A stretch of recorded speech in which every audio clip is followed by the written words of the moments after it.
Hi plus 2 students.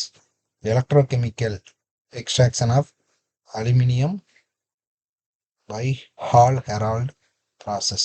So Hall-Hérold process மூலியமா அலுமினியத்தை எப்படி extract பண்றாங்க, பிரிச்சு எடுக்கிறாங்கன்னு பார்க்கலாம். இந்த மெத்தட்ல எலக்ட்ராலிசிஸ் அப்படின்னா கரண்டை பயன்படுத்தி பிரிச்சு அதுலேருந்து அலுமினியம் எடுக்கிறது. எலக்ட்ரோலைசிஸ் அப்படின்னா எலக்ட்ரானா கரண்டு, லைசிஸ்னா பிரிக்கிறது. Is carried out of an ion tank. ஒரு பெரிய அயான் டேங்கு, அதில் அந்த ion tank line with carbon. So அந்த அயான் டேங்க் உள்ளே வந்து கார்பன் லைன் பண்ணியிருப்பாங்க, விச் ஆக்டஸ் கேத்தோட். ஸோ அந்த கார்பன் லைன் வந்து cathode. Cathode means negative, cation வந்து பாசிட்டிவ். ஞாபகம் வச்சுக்கிடுங்க, கேத்தோட் அப்படிங்கிறது நெகட்டிவ், கேட்டயான் தான் பாசிட்டிவ். ரெண்டுக்கும் டிஃப்ரென்ஸ் இருக்குது. த கார்பன் பிளாக் இம்மர்ஸ்ட் இந்த எலக்ட்ரோலைட். ஸோ வந்து எலக்ட்ரோ கெமிக்கலுக்கு உங்களுக்கு தெரிய வேண்டியது என்னென்னா, ஒரு பெரிய கண்டெய்னர் மாதிரி ஞாபகம் வச்சுக்கிடுங்க, அயான் டேங்கு. அந்த அயான் டேங்கில் கார்பன் பிளாக் அப்படின்னா கார்பன் துண்டு, எலக்ட்ரோலைட் சொல்யூஷன் இருக்கும். அது ஆனோட, அது இம்மர்ஸ்னா முழுக்கி வச்சுருக்காங்க, முழுகிற மாதிரி வச்சுருக்காங்க. ஸோ அது வந்து ஆனோட ஆக்ட் ஆகும். ஸோ அப்போ நமக்கு எலக்ட்ரோ கெமிக்கலுக்கு கேத்தோடு எது, ஆனோடு என்னன்னு சொல்லிட்டோம். ஸோ எலக்ட்ரோலைட் முக்கியம். ஸோ ஒரு எலக்ட்ரோ கெமிக்கல் ரியாக்ஷனுக்கு 3 வேணும், எலக்ட்ரோலைட் வேணும், கேத்தோடு வேணும், ஆனோடு வேணும். இதில் கேத்தோடும் கார்பன் தான், ஆனோடும் கார்பன் தான். ஆனால் கேத்தோடு வந்து அந்த அயான் டேங்க் மேலே லைன் அப் பண்ணியிருக்காங்க. ஆனால் கார்பன் பிளாக் ஆனோடு அதை அந்த எலக்ட்ரோலைட்டில் முக்கி வச்சுருக்காங்க.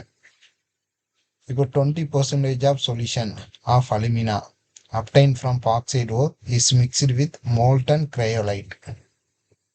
20% சொல்யூஷன் அலுமினா Al2O3ன்னு சொல்லுவாங்க. அந்த பாக்சைட் ஓர்லேருந்து பிரித்து எடுத்த அந்த அலுமினா அதை வந்து கிரையோலைட் கூட, கிரையோலைட் எப்படி இருக்குன்னா மோல்டன் ஸ்டேட், அது கூட மிக்ஸ் பண்ணுறாங்க. மிக்ஸ் பண்ணி is taken in electrolyser chamber. அந்த அயான் டேங்க் சொல்கிறோம் இல்லையா, அந்த சேம்பரில் எடுக்கிறாங்க. இதை நல்லா கவனிச்சுக்கிடுங்க, அலுமினா வித் கிரையோலைட். இப்போ 4வது பாயிண்ட். இப்போ 10% ஆஃப் கால்சியம் குளோரைடு வந்து இது கூட ஆட் பண்ணுறாங்க. இப்போ உங்களுக்கு கேள்வி, கிரையோலைட் ஏன் ஆட் பண்ணுறாங்க அப்படின்னா, பொதுவாக அலுமினாக்கு வந்து ரொம்ப டெம்பரேச்சர் 2000 ரேஞ்சுக்கு தேவைப்படும் இந்த கிரையோலைட் மெல்ட் ஆகுறதுக்கு. ஏன்னா மெல்ட் ஆனால் தான் பிரித்து எடுக்க முடியும் நம்மளுக்கு. ஸோ இது 2000 டிகிரி இருக்கும்போது கொஞ்சம் அதிகமான கரண்ட் தேவைப்படும். அதை குறைக்கிறதுக்காக கிரையோலைட் யூஸ் பண்ணுவாங்க. அப்படி கிரையோலைட் யூஸ் பண்ணும்போது இது 900 டிகிரி லெவலுக்கு குறைச்சிடும். ஸோ இட் ஈஸியாக மெல்ட்டிங் பாயிண்ட்டை டிக்ரீஸ் பண்ணுறதுக்காக தான் கிரையோலைட் யூஸ் பண்ணுறாங்க. அடுத்து 10% சோடியம் குளோரைடு யூஸ் பண்ணுறாங்க அந்த சொல்யூஷன் கூட. ஏன் அப்படின்னா it helps lower melting point of the mixture. Cryolite மட்டும் இல்லாமல் இந்த 10% calcium chloride melting point of the mixture வந்து குறைக்குது. இப்போ ஒன்வேளில் கேட்கலாம், கால்சியம் குளோரைடோட பர்பஸ் என்ன அப்படின்னு கேட்டால், it lowers the melting point of the mixture ரெண்டு இது, alumina plus cryolite. The fused mixture is maintain at temperature above 1270 kelvin. So degree செல்சியஸாக மாற்றணும் அப்படின்னா -273 போட்டிங்கன்னா உங்களுக்கு வந்துடும். அப்போ கிட்டத்தட்ட 990 சம்திங் டிகிரி செல்சியஸ் வரும். இந்த கெமிக்கல் ரியாக்ஷன் பாருங்கள், ஃபஸ்ட்டு வந்து அலுமினா அயனைஸ் ஆகுது, அதாவது அலுமினாவும் ஓவாவும் அயனைஸ் ஆகுது. அயனைஸ்னால் ப்ளஸ்ஸு மைனஸாக பிரியுது. இப்போ இந்த ப்ளஸ்ஸு மைனஸ் எது, கேத்தோடு அப்படிங்கிறது நான் சொல்லிட்டேன். கேத்தோடு அப்படிங்கிறது நெகட்டிவ், இட் அட்ராக்ட்ஸ் கேட்டயான், பாசிட்டிவாக தான் இழுக்கும். அப்போ பாசிட்டிவ் எது, அலுமினியம் தான். அலுமினியம் மெல்ட் ஆகும். மெல்ட் ஆகுதுன்னா என்ன அர்த்தம், ஒரு 6 எலக்ட்ரானை வாங்கி இருக்குது. அப்போ ரிடக்ஷன், வாங்கினா ரிடக்ஷன். அலுமினியமாக லிக்யூடாக என்ன செஞ்சிருச்சு, ரிடக்ஷன் ஆயிடுச்சு. அதே இது ஆனோடு, ஆனோடு வந்து positive charge. So it attract negative ions, anion. Oxygen வந்து ஆனயான் மெல்ட் ஆகி நமக்கு O+12 எலக்ட்ரான்ஸை கொடுக்கு. ஸோ இது வந்து ஆக்சிடேஷன் நடந்திருக்கு. இப்போ ஆனோடில் ஆக்சிடேஷன் நடக்கு, கேத்தோடில் ரிடக்ஷன் நடக்கு. இதில் கார்பன் ஆக்டஸ் ஆனோட் எப்படின்னு பார்ப்போம். இந்த ரியாக்ஷன் கொடுத்துருக்காங்க. இப்போ இதில் கார்பன் இருக்குது, ஆக்சிஜன் மெல்ட் ஆன உடனே சிஓவாக நம்ம என்ன செஞ்சிருது, வெளியே வந்துடுது. So 2 electron. அதே கார்பன் மறுபடியும் ஆக்சிஜன் கூட சேர்ந்து CO2 வருது, 4 எலக்ட்ரான். ஸோ மொத்தமாக இது ஆக்சிடேஷன். ஸோ 6 எலக்ட்ரான் கொடுக்குது. ஸோ இந்த 2 ரியாக்ஷனில் anode are slowly consumed during the electrolysis. ரொம்ப ஸ்லோவாக நடக்கும். பியூர் அலுமினியம் இதுலேருந்து ஃபார்ம் ஆகும் கேத்தோடில். ஃபார்ம் ஆனதுக்கப்புறம் அது செட்டில் டவுன். ஸோ இந்த நெட் எலக்ட்ரோலிசிஸ் ரியாக்ஷன் பார்த்துக்கிடுங்க.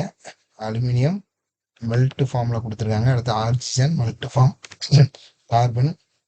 ஸோ என்ன ஆகுது, அலுமினியம் லிக்யூட் ஃபார்மில் வாட்டத்தில் செட்டில் ஆகும். CO2 கேஸஸாக இருந்து வெளியே போயிடும். இதை ஒரு வீடியோவை என்ன செய்யலாம், பார்க்கலாம். ஸோ இந்த வீடியோவில் பாருங்க, Heroult process, Heroult process. So இதுதான் அந்த சேம்பர் அயான் டேங்கு. இந்த அயான் டேங்கில் உள்ள வந்து அந்த கார்பன் பிளாக் இருக்கு இல்லையா, அந்த 3மே கார்பன் பிளாக் தான். இது இந்த 3மே கார்பன் பிளாக். ஸோ இதுதான் ஆனோடு கார்பன் பிளாக்னு சொல்லுவோம். அந்த லைனிங் இருக்குது பார்த்தீங்கன்னா உள்ள, கேத்தோடு, அது வந்து கேத்தோடு. ஸோ ரெண்டுத்துக்கும் சைன் தெரியணும். இந்த இதில் அலுமினா எடுக்கிறாங்க, Al2O3. அடுத்தது கிரையோலைட் எடுக்கிறாங்க, ஃபார்முலா Na3AlF6 ஃப்ளூரோஸ்பார், அந்த எலக்ட்ரோலைட்டு.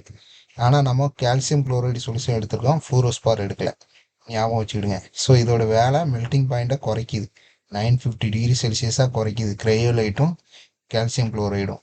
இப்போ அந்த எலக்ட்ரோலைட்டில் பாருங்கள் அலுமினா இருக்குது. ஸோ என்ன ஆகுது,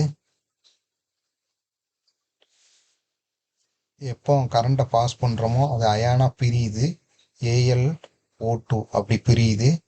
பிரியும் போது இந்த ஆனோடு கார்பன் பிளாக் இருக்கு இல்லையா, இதோடைய வேலை என்னன்னு பாருங்க.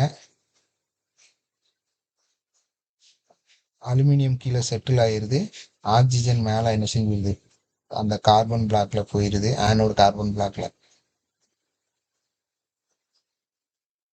போனதுக்கப்புறம் நம்மளுக்கு கீழே இந்த அலுமினியத்தை என்ன செஞ்சிருந்தாங்க, எடுத்துருந்தாங்க. ஸோ இப்படி தான் நமக்கு என்ன செய்யுது, அலுமினியம் கிடைக்கும்.